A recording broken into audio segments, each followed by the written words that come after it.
ang walang hanggang pagkapala ng ating Ama at kapayapaan sa lahat at bawat isa.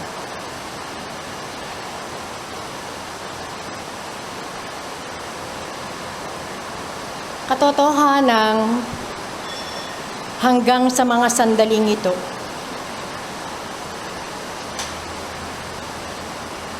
na marami na ang mga natuklasan at naganap na pagbabago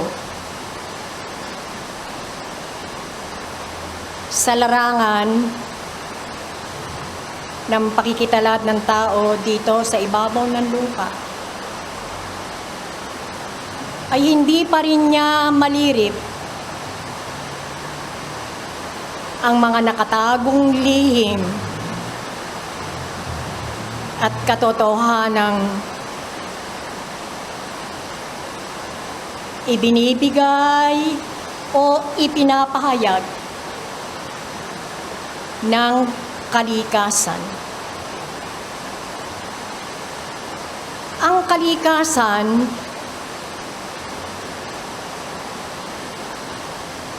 ay ang mga bagay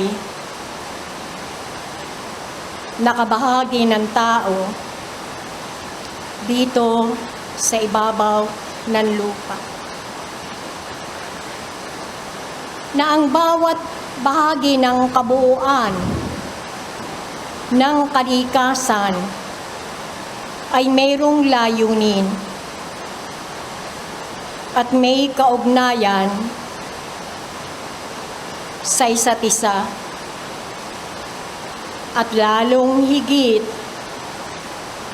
sa buhay ng tao.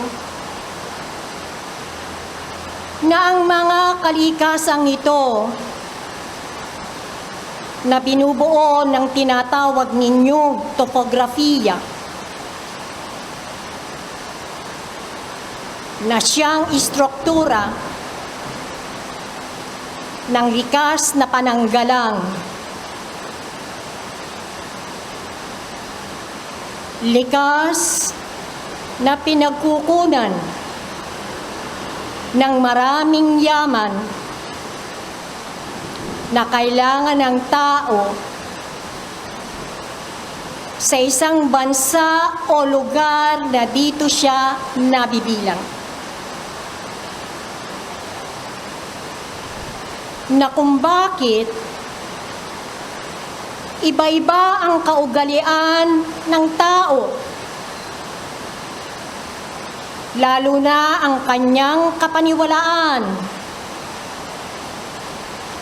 Huwag na ang kanyang pagkilala sa kadakilaan ng ating Ama,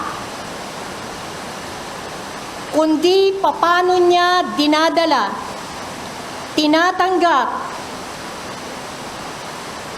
ang mga biyaya na para sa kanya ay handog ng yaman ng kalikasan.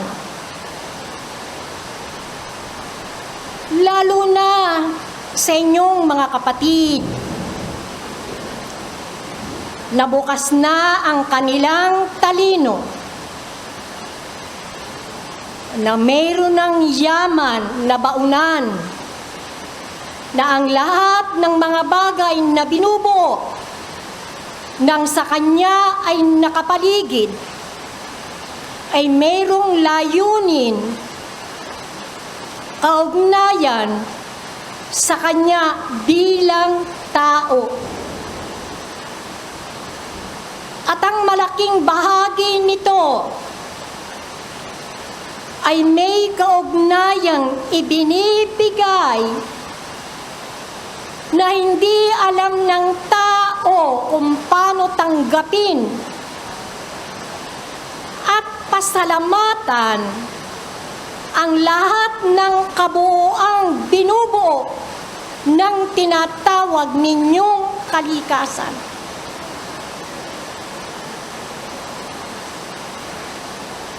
Nangyayari na pinagwawalang bahala, ngunit hindi nagsasawa nagabayan, kumatok sa inyo sa bawat pagbubukang liwayway, na katulad ng gampanin at kahalagahan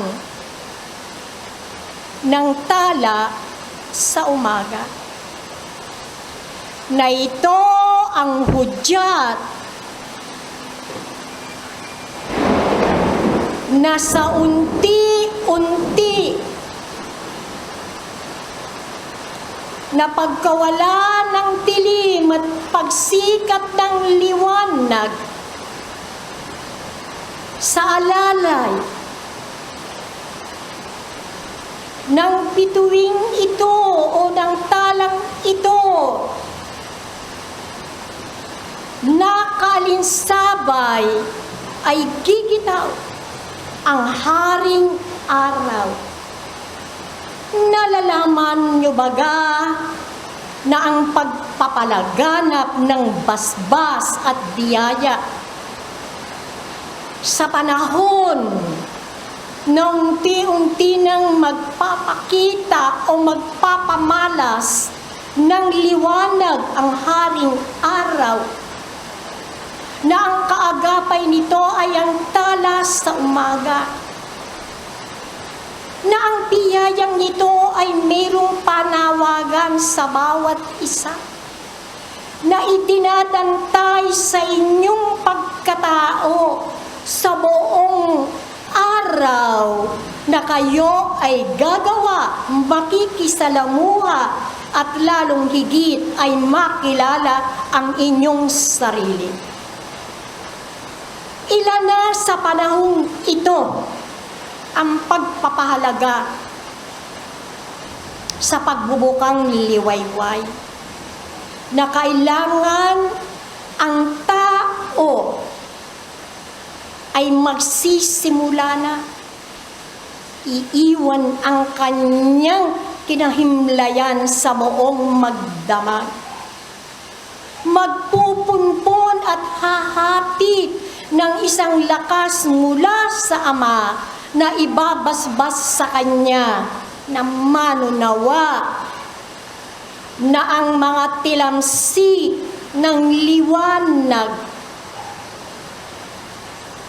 na ibibigay ng haring araw ay isa ka sa makatanggap ng lakas na ito. Ngunit kayo ang nakakaalam dahil ba sa pagbabago ng pamamaraan ng pakikipamuhay ng tao upang tangkilikin ang kanyang buhay, ay pinagwawalang bahala niya ang panawagan, ang mensahe ng tala sa umaga, na ang haring araw ay magbibigay na ng basbas, pagpapala sa buong universo. At kayo na mga magulang, mga nakakatanda, na kasalamuha ng inyong mga hinlog, ano ang inyong panawagan sa mga kabataang ito o sino mang miyembro ng inyong angkan, na ang unang sikat ng araw ay siyang simula ng pagdadaot diwa ng kanyang mga nilikha sa universo, sapagkat dito nagsasama-sama ito ang tagpuan ng lakas ng isip ng mga batlayang itinakda ng ating Ama. Ito ay nilang ipapalaganap. Magtatagpo ang lakas ng kanilang pagkatao at kabatlayaan sa kaganapan ng kanilang pagsisimula ng tungkulin, lalong higit kanilang nakakaligtaan. Ano ang inyong napupulsuhan sa pagtatalo sira ng mga tao? Ano ang kanilang nahapit? Dahil sa pagwawalang bahala, sa pagmulat ng kanilang mata, ay nakakaramdam sila ng hindi maayos, hindi tugma.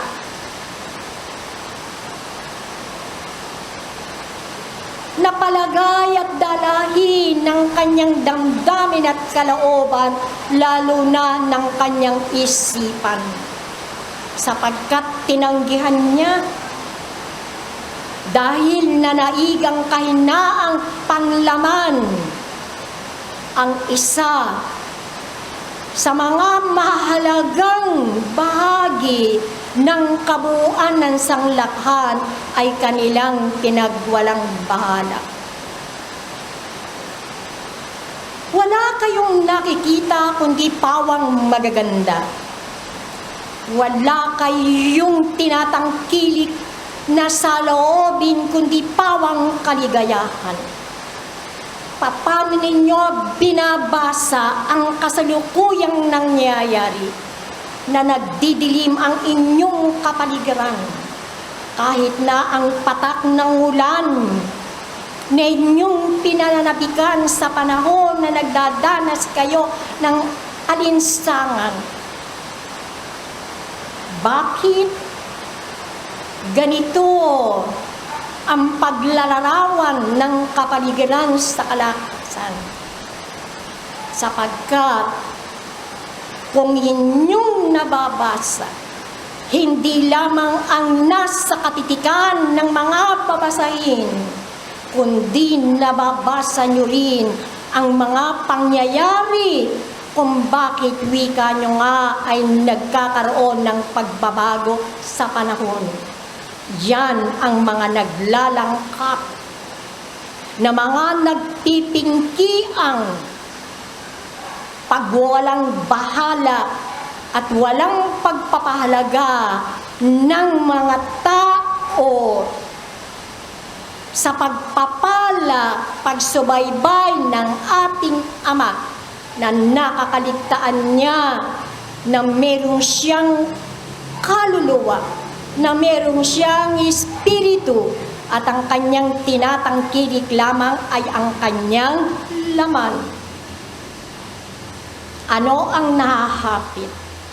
Kayo rin ang magpapatunay sa inyong sarili na yan ang mga damdamin na alik na karapat dapat na maging puhunan ng isang tao sa panahong siya ay nakatatayo, may maliwanag na isip upang suriin ang kanyang sarili sa tunay at lantay na tibukin ang kanyang damdamin sa paglilingkod sa kanyang kapwa bilang pasasalamat sa pagsubaybay sa kanya ng ating Ama.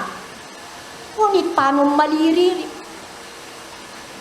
ng nakararaming mga nilikha na sa pagbubukang liwayway pa lamang, segundo, minuto, oras, bago magpakita ng tuluyan ang kagitingan ng pagsabog ng pagbibigay pala at pagsubaybay ng ating Ama, hindi lamang sa tao, kundi sa lahat ng kapwa-likha dito sa daigdig.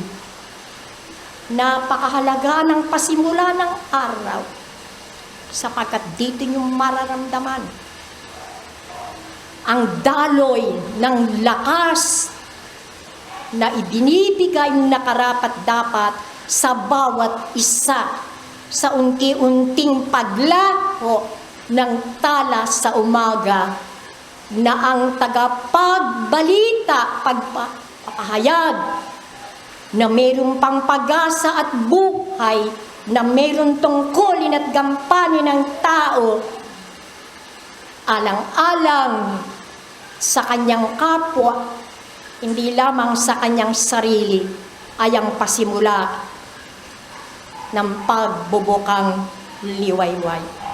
Kaya ano ang inyong kalagayan?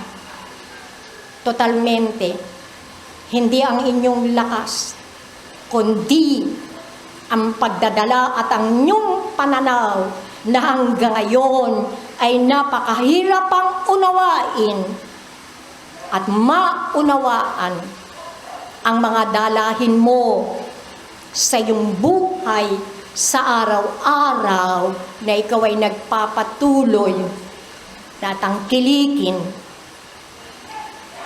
makipaglaban sa ikaaangat ng iyong tunay na pagkatao. Meron ba tayong bagong tutulungan sa hapong ito? Kung ganon, tayo ay magpapatuloy sa ibaba.